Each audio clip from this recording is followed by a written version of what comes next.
Hello everyone, this is part 1 of What If Naruto Was a Genius and Found Out the Secret, and this story is made by Synica, and I hope you guys enjoy this video and to like, to subscribe, and check out the playlist, to see more comment down below. Now let's start the intro. They call me a god. They call me a god.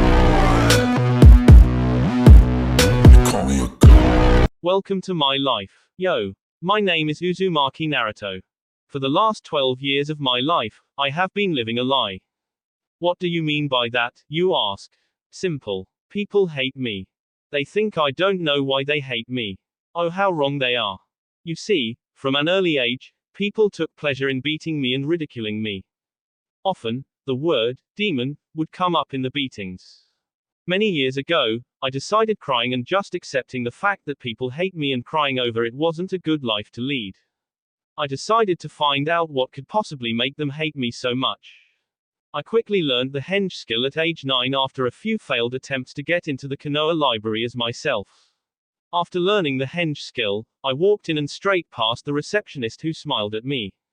I had chosen the appearance of one very well-known Uchiha Sasuke. Since I had decided to use him as my appearance, I thought I should probably try to lean about his behavior patterns in case someone questioned me on something. Once inside, I had no idea where to start searching. The only clue I had was demon and also kitsune, which was muttered less often than demon.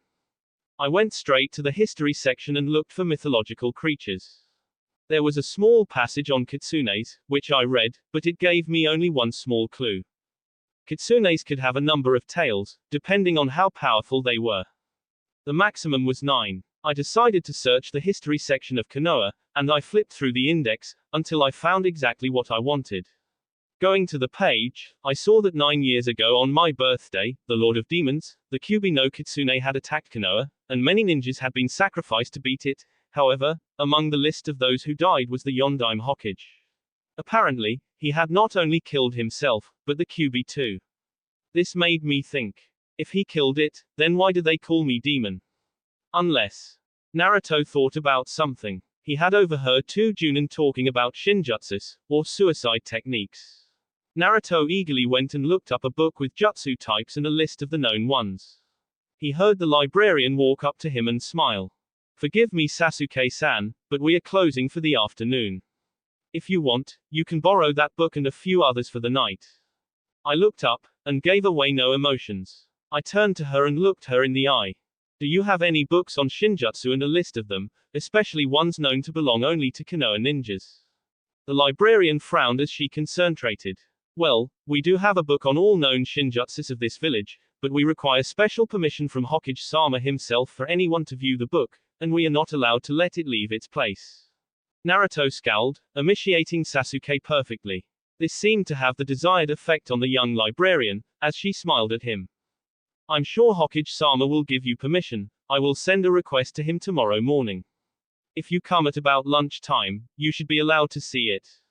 Naruto nodded his thanks and put the book back, before walking out the door. Once he had gotten into an empty alley, I released the henge, and scowled. God, Sasuke's such a cold-hearted bastard. Can't really blame him though, since he saw his whole clan killed in front of him. Naruto walked home, eagerly waiting to get to that book. After a quick bowl of cup ramen, Naruto brushed his teeth and went to bed. Next morning, 11 a.m. Naruto had been up for several hours now. However, the problem was finding Sasuke to use him for a henge. At around about 11 a.m., he saw Sasuke running down the street. Naruto raised an eyebrow. Sasuke doesn't usually run, it makes him look uncool. Soon, Naruto heard a distant thundering, and looked in the direction it was coming from. What he saw amazed him. There was a huge group of fangirls chasing him down the street. Naruto got an idea. He smirked and ran after Sasuke. Once he had caught up, Sasuke scowled at him. What do you want, Naruto? Naruto smiled at him, matching him pace for pace. Looks like you're having trouble with your fangirls. Sasuke's scowl deepened, and he considered punching Naruto in the face. Need some help getting rid of them. Sasuke almost stopped, before he remembered what he was running from. How exactly are you going to help? Naruto rolled his eyes and formed a ram seal as they rounded a corner, out of sight from everyone. Like this. Henge. Naruto was surrounded by a puff of smoke, before the smoke rolled off him to reveal a perfect copy of Sasuke. Naruto used one of Sasuke's smirks. Get out of here, I'll get rid of them. Sasuke nodded dumbly, and ran off to the only place he was safe from them. The Uchiha Manor. Naruto quickly pulled out some supplies he had gathered for a practical joke. Namely, a can of paint and an explosive note. Naruto quickly pried the can open and shoved the exploding note inside, resealing it just as the girls rounded the corner. They saw the man of the dreams and rushed forward. Naruto held up his hand in a motion that told them to stop, which they did before Naruto spoke. Have you taken in your surroundings? They had no clue what he was talking about and charged forward again. However, Naruto had expected this, and formed a seal which started the explosive note's timer. Naruto jumped between the walls and landed on the roof, just as the note exploded, sending paint everywhere. He could tell the girls had stopped, so he looked over at them. It was priceless. The entire alleyway was pure white, except for very human-shaped splotches where the girls had blocked the paint with their bodies. They clearly had no clue as to what had just happened, so Naruto decided to enlighten them. A ninja must always be aware of their surroundings. Seems you learned the hard way. With that, Naruto laughed darkly as he headed for the library, leaving the stunned girls behind. A short time later, at the library, Naruto ran to the library, hoping he wasn't too late. When he burst through the front door, he saw the Hokage and the librarian waiting for him. Naruto walked up to him. Sorry for keeping you waiting, Hokage-sama. The Hokage waved it off and motioned him to follow, which he did. Once the Hokage reached a door that was made of pure metal, he put his hands to it and muttered, Kai, and the door flashed a brilliant white before it opened. Once inside, the Hokage resealed the door and turned to Naruto. You can drop the henge, Naruto. Naruto slumped his shoulders and muttered Kai, releasing the henge. The Hokage gave Naruto a solemn look. What could you possibly want to know about Shinjutsu? Naruto sighed, deciding that telling a lie right now will only cause more trouble. I want to know about a particular seal that is also a Shinjutsu. The Hokage's eyes widened in surprise, knowing exactly which one the boy was talking about. Shikifujin. Naruto nodded, guessing that was what he was looking for. The Hokage took a puff of his pipe before expelling the smoke out the side of his mouth. I suppose we might as well start from the beginning. The Hokage took a seat and motioned for Naruto to take the seat next to him, which he did. He began telling Naruto how the Yondaime was a master of seals, and he even created his own major seal called the Shikifujin to deal with the Kyuubi. He had used it to seal it inside Naruto the day he was born, purposely leaving out the fact that Naruto was his son. Naruto took this hard, but it all made sense now. Every single bit of it. At the end of the explanation, Naruto turned to the Hokage. Old man, they're only making it harder for me to suppress the Kyuubi. The old man sighed before taking another drag. I know, Naruto, I know. Please, don't give in to them. Naruto sighed and stood up before transforming back into Sasuke, who he knew so well by now that he could do the henge without Sasuke standing in front of him. He turned back to the Hokage as he walked out the door once the Hokage had unsealed it. Thanks for that, Hokage-sama. No problem, Sasuke. With that, Naruto went back outside and ran home. The villagers' looks of pure hatred and contempt hurt so much more now that he knew why. Once he got home, he huddled up against the wall of his bedroom and did something he hadn't done in a while. He cried. He cried himself to sleep, which came long after he got home. When Naruto woke up, he heard an unfamiliar drip. Drip. Drip. He grumbled to himself about getting a plumber to fix it as he opened his eyes to see that this was not his home. It was some maze of dilapidated sewers. How the hell did I get here? Naruto heard a bone-chilling laugh, followed by a voice that could have frozen a man's heart cold. Why don't you come here and find out? Naruto slowly trudged towards the direction of the noise. After a while he felt he could not go any further. He turned a corner and saw a bright light down the corridor. With the last of the strength he had left, he walked into the light, only to reveal a giant cage with a single slip of paper saying, seal, holding it closed. At that point, a giant pair of eyes and a mouthful of serrated teeth appeared, grinning at him. So, you finally showed up, eh? Naruto's mind knew instantly what this was and he fell on his butt, sending a small amount of water that covered the floor everywhere. Kyuubi. The demon smiled even wider. At least my container isn't totally stupid. I could have gotten worse, I guess. Naruto recovered slightly from the initial shock and got back up. He stared at the Kyuubi, without wavering, and uttered a single word.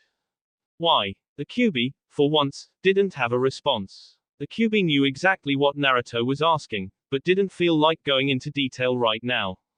I'll tell you some other time. Right now, I need to tell you something, so listen up, and listen good, kid, cause I'm only saying this once. Naruto listened to the Kyuubi, waiting for what he had to say. You have a hell of a life ahead of you. You will be hunted for me by some of the strongest humans in the world. Because I die if you do, I'm going to be your life support in a way. If you need it, just call me and I'll pump some chakra into you. Naruto nodded in understanding. The Kyuubi smiled at him. It's about time you went back, kid. Naruto awoke to find that it was almost morning, so he crawled into bed, still puzzled by the Kyuubi's last words. He went to sleep in a complete daze. Next morning, Naruto had slept fitfully, images of the legendary demon fox flicking through his mind's eye as he slept. He woke with a start as he saw the fox coming towards him, grabbing him in his jaws and crushing down on him, completely mutilating his body, blood spraying everywhere. Naruto was hyperventilating and was bathed in a cold sweat. He shakily got out of the futon and stumbled into the shower, washing himself, before getting out and taking care of his other hygiene matters. He wandered into the kitchen. He was on autopilot as he boiled the water for some cup ramen. The only thing that his mind was focusing on was the disturbing conversation from last night. After Naruto had eaten, he went back to the bathroom to brush his teeth. Checking the alarm clock beside his bed, noticing he had about half an hour to get to the academy. Picking up his bag and keys, he stepped out the door and slipped his mask on, although this morning it was far more difficult than usual. By the time he got to the academy, he had managed to completely put his mask of the Dobe on, as he called it. He walked through the academy halls, into his home room. When he opened the door, he noticed, as per normal, everyone turned to see who it was and then turned back the second they saw the shock of yellow and orange, not giving a damn about the Dobe, which was perfectly fine by Naruto. As he slipped into his usual place, he saw that Sasuke had taken the seat next to him already, looking at Naruto and slipping him a note, which Naruto expertly hid from the view of everyone. He read it, noticing it as a very Sasuke way of saying thanks for yesterday, which turned out to come in the words of, "Not half bad, Dobe." Naruto nodded to him, indicating he understood and not to mention it. At this point, Naruto heard a group of high-pitched screams from his left, and turned to see the much-dreaded Sasuke fan club standing over him. Naruto did his normal routine as he winced at their scream and catcalls of things like, "How dare you sit next to Sasuke-kun?" and the like. However, everyone was surprised when Sasuke turned to them and scowled. "Let him sit where he wants. Do you have a problem with that?" The girls backed up at the tone that the object of the desires had shot him down with for doing something for the precious Sasuke-kun they believed was a favor. Eventually, all of the girls returned to their seats, and Naruto turned to Sasuke with a raised eyebrow, causing Sasuke to turn and look out the window, looking bored. "Now we're even." Naruto smiled and sat back. Just then, Iruka came into the class, announcing a history lesson on the Kyuubi. Naruto stiffened considerably, which a few people noticed, including Iruka. Iruka smiled sadly as he gave a look that said, "Please bear with me," however Naruto barely suppressed his anger. By now, everyone could feel the absolute hatred rolling off Naruto and was staring at him in disbelief. Iruka sighed and walked to the front of the room and began the lesson. After a while Naruto shot up and stormed out of the room. Iruka tried to stop him, however, Naruto turned back to him and growled at him. "Don't you ever discuss this subject in front of me again." With that he slammed the door, leaving Iruka to try and suppress the students from causing an uproar. He decided a half-truth would suffice. Naruto has just found out yesterday that the Kyuubi killed both of his parents on the day of his birth. He's still taking it rather hard. Everyone saw Naruto in a new light. No wonder he was lonely. Sasuke seemed to have a rather hunted look on his face. He started conversing with no one in particular, although everyone heard him. He's lost everything. Just like me." Coming from Sasuke's mouth, it meant so much more. Everyone tried to maintain some semblance of a regular class. After class was let out, Sasuke was the first out, running off to try and find out where Naruto was. His fangirls were hot on his heels, however, Sasuke turned and glared at them with nothing but absolute hatred in his eyes. Don't you damn girls have any tact? After what you heard today, do you really think Naruto would appreciate you hanging around him and me? Go home, and don't any of you dare follow me. With that, Sasuke went to start his search for the blonde-haired boy. Several hours later, out the front of the academy, Sasuke returned to the last place on the list he knew Naruto hung out, which was the swing in front of the academy.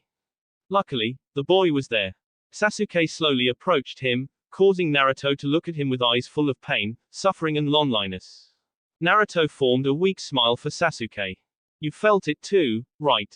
The pain of losing them. Sasuke nodded and sat against the tree. Naruto did one of his fake smiles to cover up his sadness, however Sasuke stared at him. Drop the front. I've been watching you, and I know you're not who others think you are. Naruto's eyes widened and he smiled sadly at Sasuke. Thank you. Sasuke gave a and looked at Naruto. What he saw was a reflection of him in the first few months after the clan's slaughter. Thank you. You're the first person to notice that I'm not the idiot I try and convince others I am. Sasuke smiled knowingly at him. When you go through the pain we have, it's impossible not to see others that have gone through it, not matter what kind of mask they put on. Keep the mask up in public, however, when we're alone, I think we might as well drop the charade. Naruto nodded and they sat in silence, occasionally chucking comments at each other every now and then. After several hours, Sasuke got up, and gave a smile to Naruto. Not the usual cocky smirk, but the kind of smile one would give to their friends. Naruto smiled back at him as Sasuke turned to leave, holding a hand up in the air. Catch you tomorrow at the academy, Naruto. Naruto waved back and decided that not all of life was bad. He slowly walked back to his apartment, before quickly changing into his sleepwear and going to sleep almost the second his head hit the pillow. 3 years later, Naruto and Sasuke had both benefited from the mutual understanding of the pains of their past. Naruto had even worked up the courage to tell Sasuke about the Kyuubi not long ago. Naruto was surprised to no end when Sasuke just seemed to take it into his stride as if it wasn't anything too far out of the ordinary. Today was the day of the academy graduation test. Sasuke had made a dare with Naruto that he drop the mask and show them what he was really capable of. When Naruto asked what the reward was if he did, Sasuke grinned evilly. I'll buy you as much ramen as you want in one meal. Sasuke had found out long ago that Naruto's Achilles heel was ramen. Naruto took the bait perfectly and agreed to do it. When they came into the classroom and took their seats, Iruka called the roll, checking everyone was here. When he motioned everyone to follow him outside to the shuriken throwing area. Once they were assembled, Iruka motioned Sasuke forward, who with his usual cocky smirk, flicked his wrist, releasing the shuriken. All of them landed inside the targets on the log, all of them getting prefect bullseyes. Iruka motioned Naruto forward who sighed, wondering if this was worth it. He flicked his wrist with the same ease as Sasuke had. To everyone's shock, the shuriken didn't miss by a mile like they normally would haste. They all landed perfectly in the bullseyes. Iruka was stunned, as were the rest of the class. Some of them started muttering think like, fluke, and, lucky. Naruto was content to let the idiots think that, however he saw in Iruka's eyes that he understood that what Naruto had done was done with pure skill gained from years of endless practice, and had nothing to do with luck. After everyone else had completed the first test, Iruka walked back inside. He had them line up in front of him, and he announced the next test. The next test is a henge test. You must henge into me.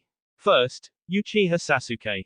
Sasuke grumbled and stepped up, muttering, henge, and transformed into a perfect Iruka. Iruka nodded, before he looked to the next in line. Next, Uzumaki Naruto. Everyone knew Naruto sucked at henge, and there was no way to fluke this. As Naruto stepped up, he could feel almost everyone glaring at him, almost willing him to fail. Naruto half lazily muttered, henge, and he was surrounded by a veil of smoke. When it cleared there was Iruka, and a perfect copy of him at that. The others looked astonished that Naruto hadn't attempted something stupid, like some of the perverted ninjutsus he was rumored to be creating. Naruto was surrounded by another cloud of smoke, and when it cleared there was the normal Naruto. He walked back to his usual seat, where Sasuke was sitting, purposely ignoring the stares. After the test came the test that everyone knew Naruto absolutely hated, the Bunshin test. Iruka told them to go into the next room one at a time as their names were called. Sasuke was called first, who came out a few moments later and showed his Hitai 8 to Naruto with a quick flash, then disappeared. Naruto knew if he tried to do a Bunshin, he'd fail miserably, however, he'd prepared something else. Iruka popped his head in and called Naruto. Uzumaki Naruto, you're up. Naruto went with a grin on his face that rivaled a fox's. People could hear his cry from next door as he announced his technique, however, it was not what they expected. Kage Bunshin no Jutsu. They heard the sound of wood creaking and groaning under extreme stress before they heard the door shatter, and they ran outside to see that Naruto's clones were piled out the door on top of each other. Shikamaru was the first to pick up that something was amiss. There. Solid. Everyone noticed this as the clones poofed out of existence and they heard Iruka stutter, trying to find something to say. N.A. Naruto. Naruto turned to Iruka. What? Didn't I create enough? I can create more, if you want. Iruka madly failed his arms, indicating it was okay. Naruto. That's a Junin level jutsu. Naruto nodded. And, I can't do regular Bunshin, so I just had to try for the next level up. Iruka waved him towards the table of the Hitai 8, where Naruto picked one with black cloth, and fastened it around his head. Naruto charged outside to see Sasuke waiting for him with a look of pure amusement on his face. You really didn't have to go that far to win the dare, you know. Naruto snickered and walked up to Sasuke, who fell into step beside him, as they both walked towards Ichiraku's for the prize Sasuke had promised Naruto. Next morning at the academy, Naruto turned up early that morning and took his regular seat next to Sasuke, who gave him a nod, which was his indication of good morning while they were in public. Naruto returned it, and then turned to the front of the class as Iruka walked in. Iruka started a long-winded speech about how life would be hard from now on and they had many trials ahead of them. He looked over his graduating class and then down at his clipboard. I will now announce the teams. Starting with Team 7, Uzumaki Naruto. Said student shot to attention at this. Iruka continued. Uchiha Sasuke. Naruto didn't contain his joy as he pumped the air and gave a yatta off, causing everyone to look at him. Sasuke was happy with that as well. Iruka went and announced the last team member. And Haruno Sakura. Sakura jumped up with her own yatta, while Naruto and Sasuke banged their heads on the desk in unison and groaned. Shikamaru looked at Iruka in question. Iruka-sensei, what's with putting the three strongest people on one team? Aren't they supposed to be balanced? Iruka nodded. And they are, Shikamaru. Although Naruto got the highest scores in the final exams, the placements take into consideration your entire year's mark, not just the tests. Even if Naruto came first in the final tests, he was still bottom of the class. Shikamaru nodded and went back to staring out the window, content with the answer. After Iruka had announced the other teams, he told them which rooms to wait in for their new Junin senseis. When Naruto heard the name of Cell 7's Junin, he groaned and slammed his head on the desk multiple times, causing Iruka to look at him. Is something wrong, Naruto? Naruto looked at Iruka with a look of hurt in his eyes. Did you really have to give us that guy? He's 2 hours late to everything, that's not life-threatening. Iruka sighed, shaking his head. He personally asked to teach your cell, which Hokage-sama agreed to. Naruto just trudged out of the room. Sasuke followed him with the ever-loyal lapdog that was Sakura close behind. 2 hours later in Team 7's room. Naruto counted down the minutes and seconds before he turned to the door and pointed at it just as it was opening. You're late, Kakashi-sensei. Why the hell are you always so tardy? Kakashi walked in to reveal a man in navy blue pants and shirt with a Junin flak jacket over his shirt. He wore fingerless gloves that had metal plates on the back of the hands. He wore a mask that covered the majority of his face and all of his neck, and his Hitai 8 covered his left eye and he had a shock of silver hair standing up. He smiled in that oh-so-familiar irritating fashion, making Sasuke doubt his capacity while Sakura took her crush's example and doubted him. Kakashi looked at them before giving a, My first impression of you guys is. Naruto knew exactly what was coming, and answered for them. Annoying, right? You should really watch what you say, you sound like a hypocrite. Kakashi looked at Naruto and smiled lazily. Meet me on the roof. With that, Kakashi poofed out of existence and Team 7 followed him to the roof. Once they were there, he motioned to the steps and they took their seats. Kakashi leaned up against the railing, and folded his arms over his chest. Well, I need to get to know you guys first, so tell me your names, likes, dislikes, hobbies and dreams. Sakura didn't understand, so she looked at her new sensei questioningly. Any? Sensei, why don't you go first? Kakashi nodded and started. My name is Hatake Kakashi. My likes are none of your business. Naruto smiled and decided to toy with his new sensei. He means he likes to read little orange books. Kakashi continued. Neither are my dislikes. He means he doesn't like people who harm his precious books. My hobbies. Likes reading and collecting the books. As for my dream, you would never understand. He means he wants to star in the movie for his books and meet the author himself. Kakashi stared at the boy in interest. He apparently knew everything about him. He pointed to Naruto. Since you think you know so much about me, why don't you go? Fine. My name is Uzumaki Naruto. As for my likes and dislikes, those who deserve to know them already do. My hobbies are training. Dreams. I have one, but if I told you, you'd piss your pants. Sakura suddenly saw that Naruto wasn't the bright bubbly boy she thought she knew. Kakashi turned to Sasuke. Right, you next Uchiha. My name is Uchiha Sasuke. My likes and dislikes are none of your buoyanciness. My hobbies are training and getting stronger. As for my dreams, I have two. First is to kill a certain man. The other is to revive my clan. Naruto smiled knowingly while Sakura naturally thought it was cool. Naruto laughed mentally. How little that idiot actually knows. Kakashi turned to the girl.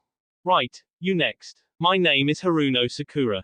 I like. Insert sideways glance at Sasuke here. I dislike Ino Pig. My hobbies. Another sideways look here, and my dreams. Sideways look at Sasuke with complimentary high-pitched squeal. Naruto and Sasuke groaned. Kakashi sighed mentally. Great. An Avenger, a mentally corrupted demon container and a lovesick puppy. I've got a hell of a lot of work to do. Kakashi reached into his pocket and pulled out 2 bells. Naruto had a fair idea of what was about to transpire. Right. We're going to do a test to see if you can keep the rank of Genin. Naturally Sakura had to open her big mouth. Nani? But we already passed the Genin graduation exam. Naruto sighed. That only proved we could perform the abilities. This will prove we know when to use them in a real-life situation. Kakashi nodded. Naruto was obviously smarter than he let on. The test will have a 66% failure rate. Those who do not pass will be sent to redo their training at the academy. Sasuke slapped a hand over Sakura's mouth to keep her from one of her screaming fits. Seriously, Sakura. Learn when to shut up. Naruto stared at Kakashi. Let me guess, you're going to tell us not to eat breakfast, right? Because we'll throw up. Kakashi's eyes narrowed. This guy's damn sharp. According to his grades, he was the dobe of the class. Kakashi did his laid-back smile. Yup. Well, meet at the training grounds at 5 a.m. Yeah. With that, Kakashi puffed out of existence. Sasuke and Naruto got up, with Sakura dragging along behind Sasuke. Before Sakura could ask the question, Sasuke turned around. Don't. I'm tired of you fangirls asking me for dates. If you seriously think you're worth me taking out on a date, prove it. Prove to me that you are worth it. Until then, never ask me again. Sakura felt her heart shatter at the harsh words that Sasuke used and fell to her knees. Naruto saw what she was about to do and sighed. Asking Sasuke to wait for him, he went up to Sakura. Sakura, do you know why Sasuke says harsh things like that? Sakura shook her head. It's because he's scared. Scared that if he gets attached to more people, he'll lose them again like he did his clan. That's why he only makes attachments to people who can defend themselves against anything. By proving you're worth it, he meant prove you're as strong as he is. Personally, I'd say drop it. You have no idea what you're trying to get yourself into. Sasuke and I have led a dark past and well have our minds set on one goal only. After that, we have nothing to live for.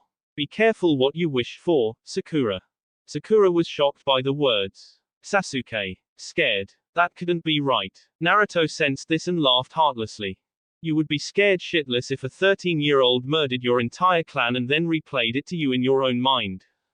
Sakura gasped. The Uchiha clan had been murdered by a 13-year-old. Naruto smiled at her, although the smile was devoid of emotions, and nodded. With that, he went back to Sasuke as they walked back to Ichiraku's for lunch. Next morning, 7:30 a.m. Naruto and Sasuke appeared at the training grounds half an hour after they knew Kakashi would be there. He stared at them. Why were you late? Naruto burst out laughing. You come 2 hours late every day and you call us late because we decided to show you what it feels like for once. Please. Kakashi sighed and pulled out a timer before placing it on a stump and set it. This will go off at noon. You have until then to get a bell. If you do not get a bell, you will be tied to the stump and watch the others eat. This had the desired effect on Sakura, whose stomach growled. However, Sasuke and Naruto smiled.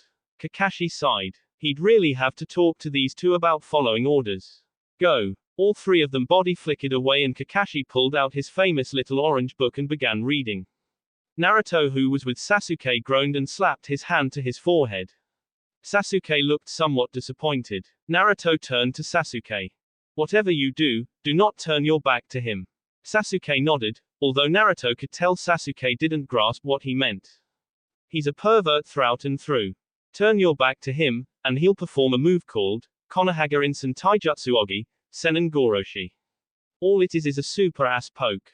Sasuke's sweat dropped. However, Naruto had a plan and he began discussing it with Sasuke, who smiled evilly. Naruto took off his Hitai-8, catching the sunlight so it shone directly onto Sakura's face. Sakura decided they were indicating her to attack, so she charged at Kakashi. Not exactly what Naruto had in mind, but it'd do. Naruto nodded to Sasuke and created a cage bunshin, which he sent out to take Kakashi from head-on. The Naruto clone decided to play dumb and make what appeared to be genin-level attacks, but in reality, he was holding back. He purposely let Kakashi get behind him and the real Naruto indicated to start their plan. You shouldn't let an enemy see your back multiple times, Barker. True to Naruto's theory, Kakashi formed a Taurus seal. The Naruto clone feigned being scared as Kakashi used the super ass poke. However, he did not realize until too late that Naruto and Sasuke were behind him, who had body flickered in while Sakura body flickered in front of him. You were saying. Also, don't use your moves carelessly, or they'll be used against you, Barker. Naruto quickly formed a Taurus seal and proceeded to give Kakashi a taste of his own medicine. Konohage Rinsen Taijutsu Ogi, Sennen Goroshi. Naruto launched Kakashi into the air while Sasuke and Sakura each jumped up and grabbed a bell while Kakashi was still trying to contemplate how Naruto knew one of his own motos. Kakashi looked up just in time to see the three genin laughing at Kakashi. Kakashi stood up and smiled. Right, let's go tie Naruto up. Naruto waggled a finger at Kakashi. I may not have gotten a bell, but I got something even better. Kakashi looked in horror to see his orange book in Naruto's hands. Kakashi checked his pouch to see that it was indeed missing. Naruto flipped it open and pulled his Hitai-8 over his left eye, doing a Kakashi impersonation. Kakashi smiled and held his hand out. Naruto looked at it and smiled. So, are you going to pass all of us? Kakashi sighed. Well, you did understand the true meaning of this test, which was teamwork. I've never passed a team before, because they were barkers who just followed my rules unquestioningly. So, Kakashi turned around and gave them a genuine smile. You pass. Naruto gave Sasuke a high five while Sakura gave her usual, yatta. Kakashi continued smiling. It seems that Sasuke and Naruto get along perfectly, however, Sakura seems to be the odd man out, so to speak. But you were able to put your differences behind you and work together to beat me.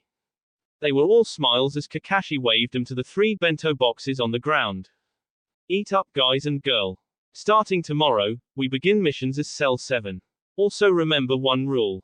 They looked up at Kakashi, waiting for his rule. Those who don't listen to orders are scum, however, those who don't take care of their friends are lower than that.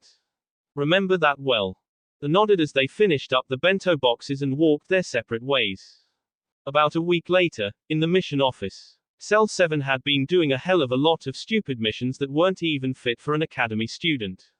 Finally, after returning a very troublesome cat, as Shikamaru would have called it, the feudal lord's wife left after paying, and the Hokage looked through the mission listing. Let's see. Your next mission will be babysitting an elder's grandson, shopping at a nearby village, digging up sweet potatoes. No. The single word made the entire room look at Naruto, demanding an explanation. How the hell could you classify these as missions? I wouldn't even subject academy students to this. I'm sure, being the Hokage, you've realized by now that every single mission we've been assigned is easily doable by non-ninjas. Why bother squandering village resources like this? Everyone looked at Naruto, trying to find some flaw in his argument. However, it was perfect. Every single part of it was true. Iruka stood up to try and defend the Hokage, but the Hokage just motioned to sit back down. So, you think you can handle a real mission? Let's see. The Hokage shuffled through the papers before finding one in particular. What about a C-class mission to the wave? Naruto laughed mentally. This wasn't a C-class. The only person who would come to a ninja village from the wave would be to ask protection from Gato, making it at least B-class. Naruto saw that Sasuke had realized this as well. Naruto grinned and Kakashi nodded. We'll take it. The Hokage nodded. Then I'll introduce you to your client.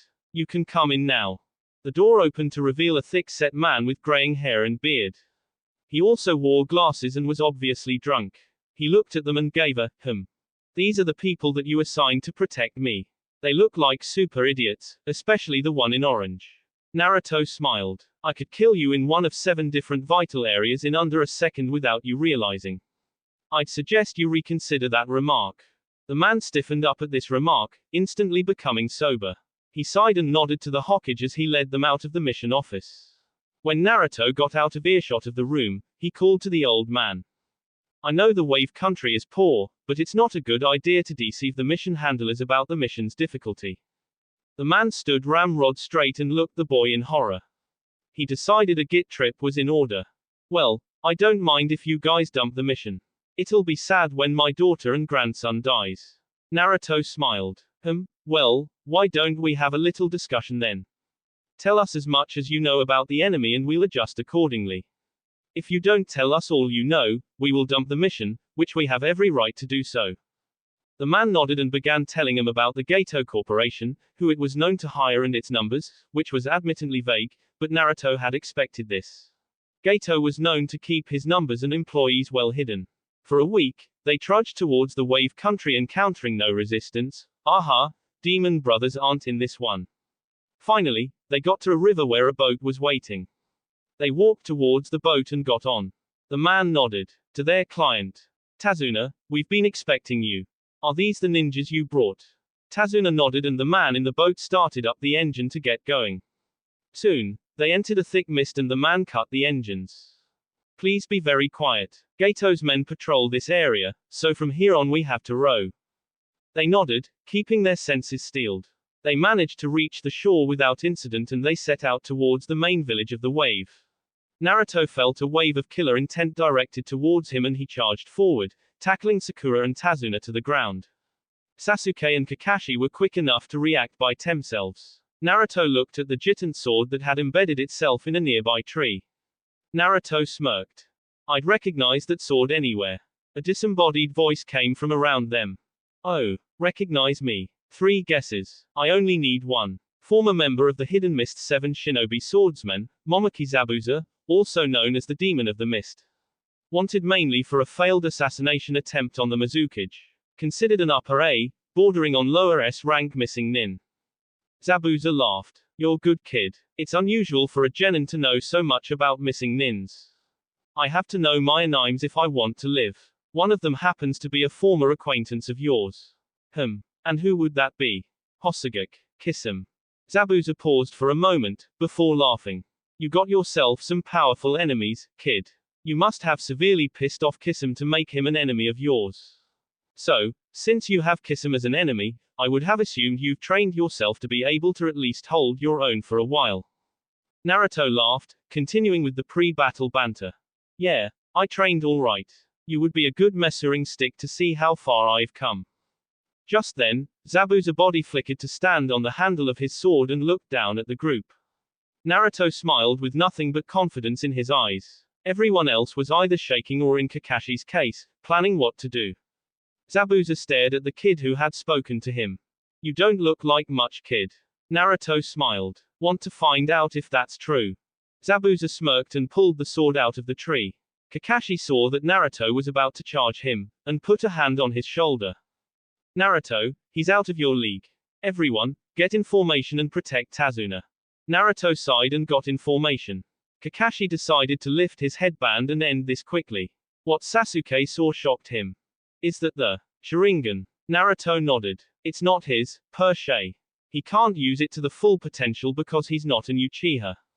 Apparently, he came back from a mission with his left eye slashed and he had a Sharingan instead of the normal eye. Also, his teammate who was an Uchiha didn't come back from the mission. That's all I could find out. Sasuke nodded and watched as Zabuza pulled the sword out of the tree and body flickered to stand on top of the water nearby before announcing his technique. Ninpu, Kirigakure no Jutsu.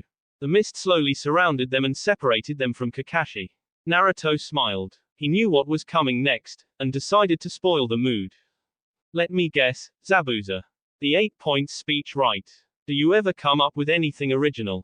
Zabuza said nothing. At that point, they felt a burst of chakra and the mist around them cleared, revealing Kakashi surrounded by an aura of chakra.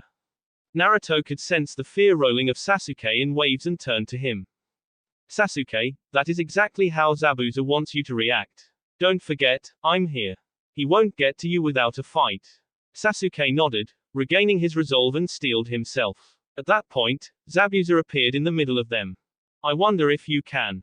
This is it. With that, Zabuza swung his sword around, but to everyone's surprise, Naruto jumped in the way of the sword and stabbed his kunai into Zabuza's stomach before he could complete the swing.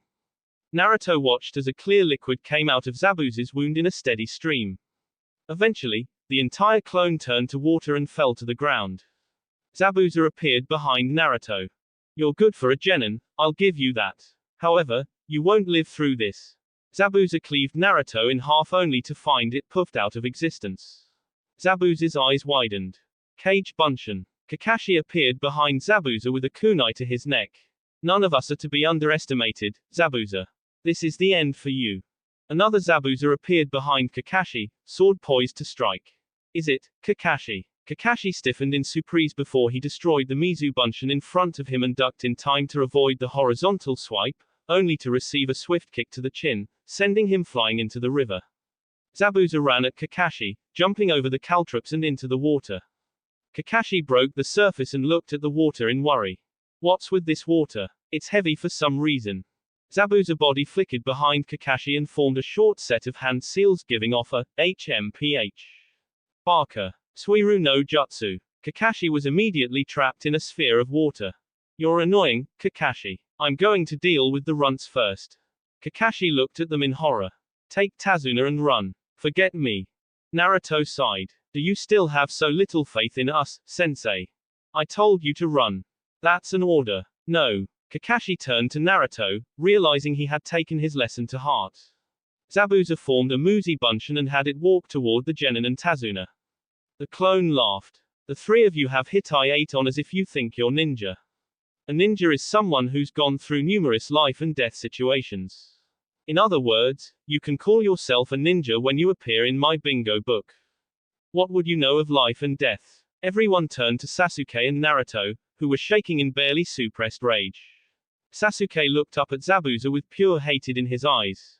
What would you know about what it's like to have your entire clan murdered by your 13-year-old brother and then have to watch your relatives' deaths over and over for 72 hours with the Sharingan, huh?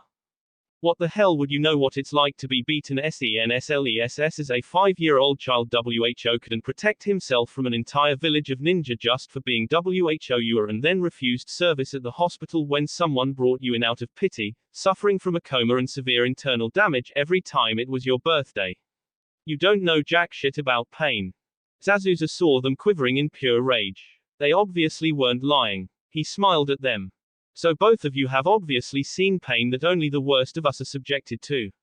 You may be able to call yourselves ninja, but what about the girl, With that, Zabuza charged at the girl, knocking her forehead protector off her head and sending her flying back. The hit I-8 spun through the air before landing on the ground. Zabuza stomped on it, grinding it further into the ground. She's obviously led a sheltered life, growing up with parents and friends. She has no right to call herself a ninja. Not until she does something like I had to pass the genin exams of the Hidden Mist. Naruto scowled. You mean where you were paired up upon entering the academy, and you had to study from the same book, eat from the same bowl and sleep in the same bed, and for the graduation exam, you were forced to fight each other to the death. Zabuza smiled behind his bandaged mouth. Exactly. Until she is forced to kill someone, she will never be able to understand what being a ninja means. Sakura shakily got up, trying to recover from the pain. Naruto turned to Sasuke. Want to try our luck? Sasuke smirked and they both charged at the clone with abnormal speed for genins. The clone managed to fight him off. Naruto smiled. Sasuke, time for plan B. Want to try that new combo we've been working on? Sasuke nodded. Let's go. Naruto formed a mass of cage buncheons and dogpiled the Zabuza clone, however they were thrown off and destroyed, which was exactly what Naruto wanted. One of Naruto's clones covered the real Naruto as he hinged into a Fuma Shuriken, which the clone caught in his bag. Pretending to open his bag and look for something, the Naruto clone chucked the folded pair of Fuma Shurikens to Sasuke, who caught them. Once he'd opened them, he jumped into the air and threw them at the Zabuza clone, only they missed him and continued on towards the real Zabuza. Oh, going for me this time. A petty attack like that won't work. Zabuza caught the shuriken only to see a second one hiding in its shadow. Nor will that. The Fuma Shuriken continued past Zabuza, although Naruto and Sasuke smiled and spoke just loud enough to be heard by Tazuna and Sakura. Fuma Shuriken henge combo, success. Just then, the still airborne Fuma Shuriken was surrounded by a cloud of smoke revealing the real Naruto, who threw a kunai at the real Zabuza's head. Zabuza had two options. Cop the kunai full in the face or move out of the way and cancel the prison. Choosing the latter, he pulled his hand out and almost dodged the kunai whizzing past his head, making a small gash just beneath his eye. Zabuza started spinning the first Fuma Shuriken, preparing to decapitate the kid as he fell helplessly towards the water. However, just as he was about to release it, Kakashi blocked the Fuma Shuriken with the metal plates on the back of his gloves. Naruto fell into the water and broke the surface, smiling his foxy grin. Sasuke smiled. When you got caught in that prison, we didn't have a choice of wanting to run or not. If we had, Zabuza would have killed you and then picked us off at will. You're the crux of this team at the moment. Both Naruto and I thought through several different ways of freeing you, and we both realized that our combo we made just before we left for this mission was our best chance. The mass of cage buncheons was nothing more than a necessary diversion needed to hide the true combo, which consisted of two Fuma Shurikens. We knew you'd catch one and there was a big chance that you'd let the other one go past since both your hands were occupied, so the second one was Naruto in a henge, who exploited that weakness. Kakashi smiled at them. Good job. I'm proud of you. I wouldn't have expected any less from a former prankster and a shuriken specialist. You've both grown exponentially. Kakashi and Zabuza sprang back and started forming seals. The long seal chain ended in Tori as they both announced the jutsu. Suten, Suryuden no Jutsu. A pair of dragons made entirely out of water rose out of the water and twisted around each other in a double helix shape, before lunging at one another. They clashed several more times before the jutsu was released, causing a shower to fall over the area. Kakashi and Zabuza sprang forward and locked blades, Zabuza with his sword and Kakashi with a kunai. They sprung back from the deadlock and stared at each other before running in half a circle. When Zabuza stopped, so did Kakashi. Zabuza prepared to do the ninpu, Kirigako no Jutsu again, and found that Kakashi was again mirroring his movements perfectly. Zabuza lowered his raised arm 3/4 of the way, mirrored by Kakashi, and began thinking. This guy. My movement is being perfectly. Kakashi finished his thought out loud for him. Predicted by him. Nani. He read what I was going to say in my mind. Zabuza formed a Tori seal, which Kakashi mirrored. Damn it, this guy has such unpleasant eyes, right? Zabuza formed a Tora seal and laughed. What you're doing is copying, nothing original. They both said the next sentence in unison. You can't beat me, you monkey. Zabuza's bloodshot eyes widened and he began forming hand seals. I'll make sure you can never open that copycat mouth of yours again. Just as Zabuza got to the last few seal, he noticed a Shaodu behind Kakashi. That's me. Is it Genjutsu? This gave Kakashi the break he needed to finish the last 3 hand seals and perform the jutsu. Suten, Daibakufu no Jutsu. Zabuza was scared out of his mind. Nani. This can't be. The water that had been collecting itself into a ring around Kakashi shot forward in a torrent of water and blew Zabuza away into the current, leaving him to scream all the way. Eventually, the torrent subsided, leaving Zabuza pinned against a tree. 4 kunais flew at him and embedded themselves into him, one in each limb. Zabuza looked up into the tree to see Kakashi staring at him. This is the end. Why? Can you see the future? Yeah. Your future is death. As Kakashi had predicted, 2 senbon needles flew out of the scrub and punctured Zabuza in the neck. Zabuza dropped to the ground, lifeless. By this time, the others had arrived. Kakashi went to the body of Zabuza and felt for a pulse. When he confirmed there was none, he looked at the masked boy.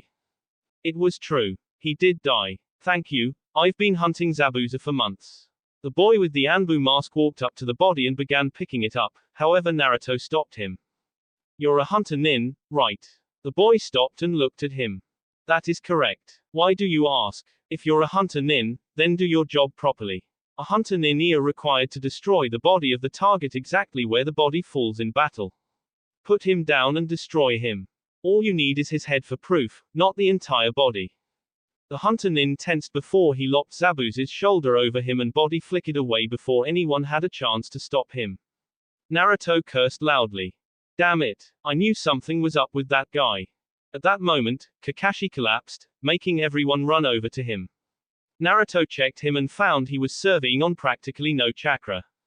He's suffering chakra exhaustion. We need to get him to a place to rest soon or he could die. They nodded and turned to Tazuna. My village isn't far from here.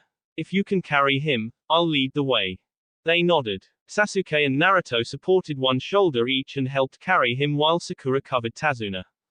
Next morning, at Tazuna's house, Kakashi awoke to the sound of seagulls crying, sunlight streaming in his window and the smell of salt thick in the air. He moved his head to the side slowly and saw Naruto looking over a book with Sasuke and Sakura. Naruto turned his head to Kakashi. Morning, Kakashi-sensei. When Naruto said that, they heard footsteps approach the door. When they reached the door, it slid open to reveal a woman with long black hair and a pink jumper with red highlights. She smiled. I'm glad to see you're awake, Kakashi-san. How are you feeling? Kakashi groaned. I used my Sharingan far too much yesterday. I'll take a while to recover. Sasuke nodded. Due to the level of chakra exhaustion he's suffering from, I'd say about a week. Kakashi nodded. So, what are you 3 studying? Sakura looked at him with a look of concern in her eyes.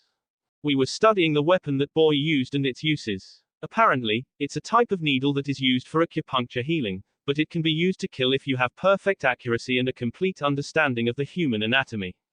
Also, it seems that people who have that level of knowledge and skill can just as easily put someone in a near-death state. Kakashi-sensei. Zabuza is still alive. Tazuna gasped at this, but Kakashi nodded. I'm amazed you 3 were able to come to that conclusion, however, it is correct. Zabuza is still alive. Luckily for us, putting someone in a near-death state no matter how efficient they are will still cause a massive amount of strain on the target's body. Zabuza won't be able to use his body for about a week either. Kakashi smiled at them. Not only have you 3 grown in skill, but also in knowledge. I'm proud of you. Naruto smiled. Seems things are starting to get interesting.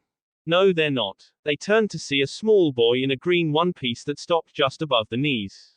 Beneath that was a beige shirt. He was also wearing a broad-brimmed hat with 2 navy blue stripes. Naruto looked at him. Who are you? Tazuna bent down and put his hand on the boy's head. This is my grandson, Inari. Inari looked at them in contempt. Why did you hire them? They're just going to die. Naruto laughed. If you think I'm going to die to these chumps, you have another thing coming. Sasuke smirked. Naruto's right. None of us will die. We all have goals in life that we swore to complete, and we can't die until they are complete. We've been through a hell of a lot. A stupid Junin is nothing. You guys think too much of yourselves. Anyone who goes against Gato will die. Naruto narrowed his eyes. Let me tell you something. Every single person who has underestimated us, no matter what rank they were, have either died or been completely humiliated. Genin, Chunin, Junin, Anbu, they're all the same. Those who underestimate us will pay. Sasuke nodded in agreement, however, Inari smirked. You have no idea what you're up against. Just go home. With that, Inari turned around and left the room. Naruto raised an eyebrow. He's got something big shoved up his. Sakura clamped a hand over Naruto's mouth when she saw Tsunami and Tazana's reactions. Tazuna sighed. I have to apologize for my grandson's behavior. Ever since he lost his dad, he's been like that. Naruto shook his head in disbelief. Kakashi decided to lighten the mood. Well, I think you three need to do some training to help you in the upcoming fight. Naruto looked down at Kakashi. What practical training can you show us in your state? Kakashi smiled and pulled a pair of crutches that had been laid beside his bed to him, as he slowly got up. I'll show you. They followed Kakashi out into the woods until he faced three trees. Kakashi turned to face them. Right, you three are going to climb trees. Sakura looked at Kakashi in doubt, but Naruto and Sasuke knew where this was going. Without your hands. Sakura's eyes widened in disbelief. Naruto turned to Kakashi. Kakashi-sensei. Sasuke and I can already do this. We learnt it about a week before we came here. We're trying to do the water walking exercise now. Kakashi nodded. Then show me. Naruto and Sasuke walked up to the trees and concentrated their chakra before placing a foot on the tree and walking up. They both decided to hang upside down on a branch for effect. Sakura was boggling at them as if they'd grown an extra head. Kakashi, on the other hand, smiled. Okay, you two. After I explain this to Sakura, I'll help you with the water walking exercise. They nodded and dropped to the ground, doing a neat backflip and landing gracefully on the soft captet of leaves. Kakashi turned to Sakura and explained the theory behind the exercise. The hell, I'm going to type it out here. Sakura steeled herself and ran at the tree, and to everyone's surprise, got up first go. However, upon reconsidering Sakura's abilities, which centered around perfect chakra control, it really was no surprise. Kakashi led them to a nearby lake and began teaching them the theory behind the water walking exercise. By the end of the day, they had all managed to be able to at least walk across the lake at brisk pace. Kakashi decided to call it a day and they returned to Tazuna's house for dinner. Next morning, on the bridge, Sasuke, Naruto and Sakura were patrolling the bridge for any signs of enemies. At about midday, Tazuna called everyone to the middle of the bridge for a break. They talked with each other while eating. Eventually, one person stood up. He looked at Tazuna. Tazuna-san, I can't keep working. Jaichi. Why? Tazuna, I've known you for a long time, but if I keep building this bridge, Gato will come after me, too. Everything will lose meaning if you die. Why don't we stop building this bridge? Everyone began muttering before Zuna turned away. We can't do that, Jaichi. This is our bridge. All our hopes rest on this bridge. Distribution and transportation to this poor country, which has few resources, will increase. But we'll die if we continue. No, you won't. Not with us here. They turned to see the three ninja looking at them. To you, we may just be a bunch of kids you hired to help, but to us, a mission is a mission, and we complete each and every mission with our full efforts. None of you will die while we're around. They nodded before they turned back to Tazuna, who sighed, taking off his hard hat. Guys, take an extended lunch break. Don't push yourselves too hard. The day wore on as Naruto, Sasuke and Sakura kept their patrol of the bridge up. At night, they studied scrolls they had brought with them. This routine kept going for a week until the evening before Zabuza and Kakashi were supposed to make a full recovery. They were enjoying the dinner, wondering why Naruto and Sasuke were out training for so long when the door opened and they came limping in, supporting one another. They smiled at the group. Sorry we're late. We were inventing a new combo. Kakashi smiled. No problem. Take a seat and eat up. Tazuna sighed. I've been meaning to ask you a question for a while now. Why did you keep going with this mission when you worked out I lied about the difficulty of the mission? Kakashi folded his hands in front of him. Not doing the right thing when you know it is the coward's way. There are no weak soldiers under a valiant commander. Naruto smiled. Those are the teachings of our previous Hokage, the Yondaime. Inari started crying, causing everyone to stare at him. He stood up and slammed his fists on the table. Why are you trying so hard that you end up like that? You can't beat Gatos men even if you train. No matter how hard you try with those good-looking words, you can't beat him. Sasuke and Naruto stood, towering over the boy. Say that again, you spoiled brat. I dare you. Everyone turned to them. Naruto growled out. What the hell would you know? You're spoilt. You lost your dad, so what? You still have some family members left. I would kill almost anyone I had to have a single family member. Do you want to know what we went through? Huh. Sasuke slammed his fist on the table, causing it to crack. Both of us have no family left. My entire clan was murdered by my 13-year-old brother who used a technique to force me to rewatch him killing the entire clan for 3 days straight. Naruto here never had a family. His mother died giving birth to him and his father died fighting a goddamn demon to save a village who would kill him the first chance they got if it wasn't for our current Hokage threatening anyone who harms him with death. On top of that, the 9 most powerful people in the world are hunting him for sport, one of who is my brother. You don't understand what true pain means. So you can just keep crying like the drama queen you are. At this, Inari backed up and ran from the room, slamming the door behind him. Tsunami had no idea that these boys managed to put on such brave faces despite what they went through. She began to apologize to them, but Naruto held up a hand. Save it. I don't want pity or sympathy, neither does Sasuke. With that, they left to go to their rooms for the night, leaving the others to think about what had happened. Next morning, Naruto and Sasuke woke to find a note that the others had gone to the bridge and to meet them there. Naruto jumped out of bed, which woke Sasuke. Sasuke looked at the note and quickly got changed. They both ran downstairs and waved goodbye to Tsunami. When they were flying through the trees, Naruto noticed slash marks on a group of trees.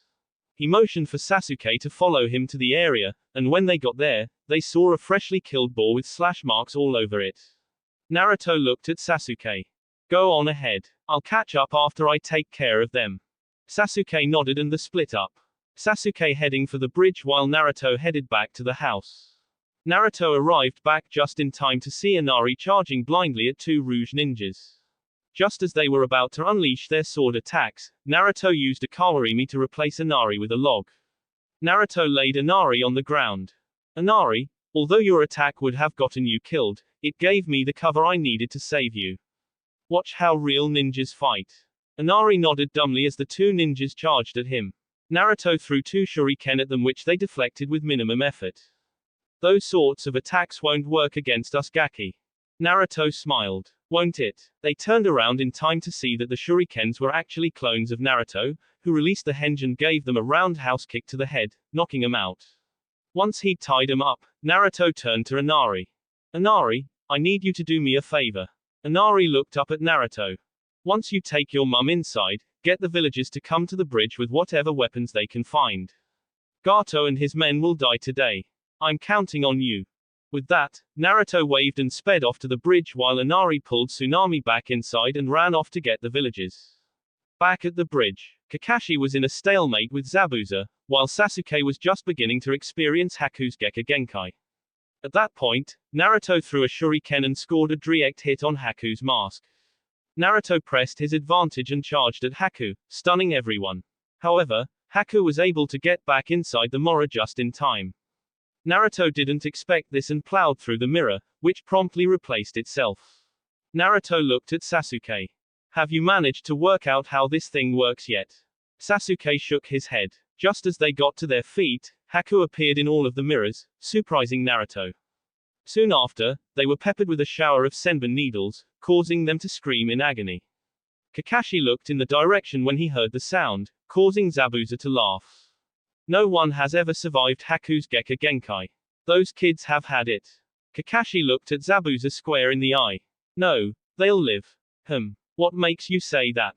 Sasuke is one of the 2 last surviving members of Konoha's Uchiha clan, and Naruto is also the container for the Kyuubi no Kitsune. They will not lose. At the description of what Naruto was, Zabuza stared at Kakashi in disbelief. What did you say? You heard me, Zabuza. They won't lose. Zabuza was about to turn his back on Kakashi and deal with the punks, but Kakashi stopped him. You shouldn't turn your back on an opponent. Zabuza sighed. Let's continue then. Back in the room of ice mirrors, Naruto decided to try something. Sasuke, watch him closely. Sasuke nodded as Naruto formed the hand seal for Kage Bunshin, creating a clone for each mirror. Sasuke stared at the clones, trying to see how he attacked. The clones were defeated before one of them could reach a mirror, and the real Naruto fell back to the ground, coming to a stop beside Sasuke. Naruto looked up at him questioningly, to which Sasuke shook his head. Naruto stood up. Again, Naruto formed the seal and sent the clones at the mirrors. Sasuke concentrated on a blob of water that was floating in mid-air, and saw that it was disrupted by something twice. Naruto crashed back to the floor, and looked at Sasuke. Sasuke didn't make any movements this time, which Naruto had by now understood as an, "I'm not sure." Again, Naruto sent another wave of clones, however, this time, Sasuke kicked water into the air, and watched the water intently. He saw the water being parted and moved as if something was flying through the water. Once Naruto landed, he saw a slight nod, which wasn't a full, "Yes, I saw him," but more of a, "I definitely saw something." Naruto formed another wave and sent him, while Sasuke formed his own technique. The clones were easily dispatched while Sasuke used his Kaiten Jutsu on a seemingly empty space. Once Naruto fell back to the ground, he stared at Sasuke. Sasuke pointed to a mirror, and Naruto saw that the boy's pants had been singed. They tried several times to get out, however, each time they failed. Finally, Naruto pumped chakra into his feet to increase his speed, but he was peppered with a bunch of senbon needles, causing him to fall to the floor.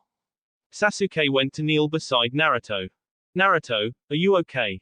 Can you stand?" Naruto tried to get up, but fainted before he could even get onto his hands and knees. Sasuke looked around. Sasuke stood up, and Haku appeared in the mirror in front of him, pulling his hand back in preparation to throw the needles. Sasuke, however, picked up one of the many on the floor and parried the attacks before slumping back to his knees. Sasuke looked at Naruto. "Naruto, you have to get up. He'll kill us." Naruto slowly started getting up. Haku launched another round of needles from all mirrors, however, Sasuke not only covered from himself, but for Naruto as well. However, Naruto fainted from exhaustion and blood loss. Haku launched a round at Naruto's prone body, but Sasuke bent down, picked him up and powered his jump with chakra, missing a rain of needles by seconds. Haku stared at Sasuke, or more directly, his eyes. The irises were blood red. In his left eye, he had one mark, while his right eye had two. Haku decided to end this, and so launched an attack at Naruto's body. Sasuke, however, took the attack for Naruto before throwing Haku out of the way. Naruto opened his eyes to see Sasuke standing in front of him, barely clinging to life. Naruto stared at Sasuke in horror. "Sasuke, why? Neither of us can afford to die. We still both need to kill them. I could have survived that. Why?" Sasuke's lips formed the ghost of a smile. "I didn't want to see my adopted brother die." Naruto looked up at Sasuke in both admiration and horror. "You think I'm a brother?" Sasuke nodded as he reviewed all of his memories of Naruto before falling backwards into Naruto's arms. Sasuke looked at Naruto. "I'm sorry, Ototo. You'll have to kill them. For me." Naruto hugged Sasuke. "Don't say that. Neither of us are going to die yet. Sasuke, I can't go on without you. I have nothing left, except you. Please, don't die." Sasuke tried to put a hand on Naruto's face, but didn't make it. "Naruto, don't die. Until you kill them. If you don't, no one can." With that, Sasuke gave up his struggle for life. Naruto stared in disbelief at his friend and adoptive brother. He couldn't die. It was physically impossible. He hugged Sasuke to him and started weeping before letting out a howl of pure anguish. Haku merged back into the mirror. "Is this the first time you've seen a friend die? He was a ninja worthy of respect. How could you? I have nothing left. He was my last friend. My only friend. You bastard." With that, Naruto decided it was time. "Oi, Kyuubi. Sure thing, Kit." Steam started to surround Naruto, which caught Haku's attention. The steam surrounding Naruto suddenly exploded into a wave of blood-red chakra. Naruto let Kyuubi take control of him. Naruto's body started to undergo a transformation. Naruto's nails grew into claws, his hair became unruly, his whisker marks turned into 3 dark slashes and his hues were blood red instead of the normal cerulean blue. The wounds on Naruto's body started regenerating, and the needles ejected themselves from his body. Naruto looked up at Haku with bloodlust radiating off him. Everyone on the bridge felt the chakra and felt as it blasted the area around them. They heard what they assumed was Naruto's voice, however, it was very different from the normal Naruto. "You bastard. I'm gonna kill you." The chakra gained more force as Naruto charged at Haku, deflecting the needles with a wall of chakra. Haku tried in vain to attack Naruto a few more times before Naruto caught his wrist, snapping the bones. Haku tried to hold back the force of pure evil emanating from the boy, but failed miserably. Naruto pulled his other fist back and charged chakra into it before slamming it into Haku's face, sending the boy didn't stop as the remaining ice mirrors shattered. He charged at Haku and proceeded to rip his body apart. Remember, Naruto hadn't seen Haku's face in my fic, so he had no idea who it was. Naruto turned round and stared directly at Zabuza. "You're next, shithead." Before Kakashi could stop Naruto, Naruto charged at Zabuza, who was being held down by Kakashi's ninja dogs. Naruto charged chakra into his fist and slammed it through Zabuza's chest. Sakura stared in horror at Naruto. This wasn't the Naruto she knew. Naruto turned back to the end of the bridge and saw Gato and his meme there, watching. Fresh meat. Naruto charged at the people, slicing a path through them to get to Gato at the back. Naruto smiled sadistically at him. "Die, scumbag." Naruto grabbed Gato's neck and crushed both his windpipe and spine, causing him to slump to the floor, already dead. Naruto turned to the mercenaries. "I haven't had a good feed in 12 years. This will be a nice appetizer." The men started backing up, but QB-controlled Naruto didn't give them the chance. He started ripping into them, pulling arms and legs off, putting his hand through their chests, and used other sadistic methods to kill them. By now, Sakura, Kakashi and Tazuna were mortified at what Naruto was doing. Naruto finished killing the last one and slowly regained control of his body. He slumped to his hands and knees, as he saw what he had just done. He threw up and began convulsing badly, causing Kakashi to run over to him.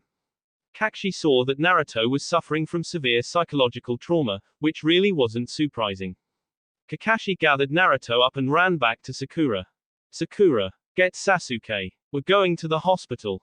Kakashi and Sakura ran past the amassing group of villagers who had arrived with weapons like Naruto had asked for, and were shocked to see a blood-soaked Naruto convulsing violently in Kakashi's arms, while Sakura was carrying Sasuke close behind him. They understood when they saw the state the bridge was in and looked in absolute horror at the scene of carnage that was worse than any nightmares they had had before. Tazuna dispersed them, and went to check on the Konoha ninjas. Next morning. Apparently, Sasuke had only been in a near-death state. As soon as he was able to, he rushed to see Naruto, who was sweating profusely and shivering, moaning incoherent words. Sasuke looked to Kakashi for an explanation. "Sasuke, when Naruto saw you die, he went berserk. He killed Haku, then Zabuza, and then killed over 200 thugs as well as Gato in under 2 minutes. When he came back to his senses, he saw what he had done and has been like this ever since." Sasuke looked at Kakashi in shock. He turned to Naruto, who was still convulsing. Sasuke laid a hand on Naruto's, which instantly seemed to have an effect. Although Naruto didn't stop convulsing completely, the spasms died down considerably. Kakashi noticed this, and decided that it would be best to head back to Konoha, as the medical adequacy of this hospital was nowhere near up to scratch. "Sasuke, I need you to carry Naruto back the Hu way. I'm sorry if it's a burden, but..." Sasuke shook his head. "It's fine, I understand.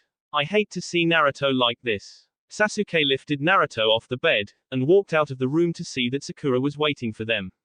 Kakashi nodded to her and they walked out of the Waves Hospital. Once they had collected the payment, they left for Konoha. That will be it for this video. If you want more, comment down below, like, subscribe. And see you guys later.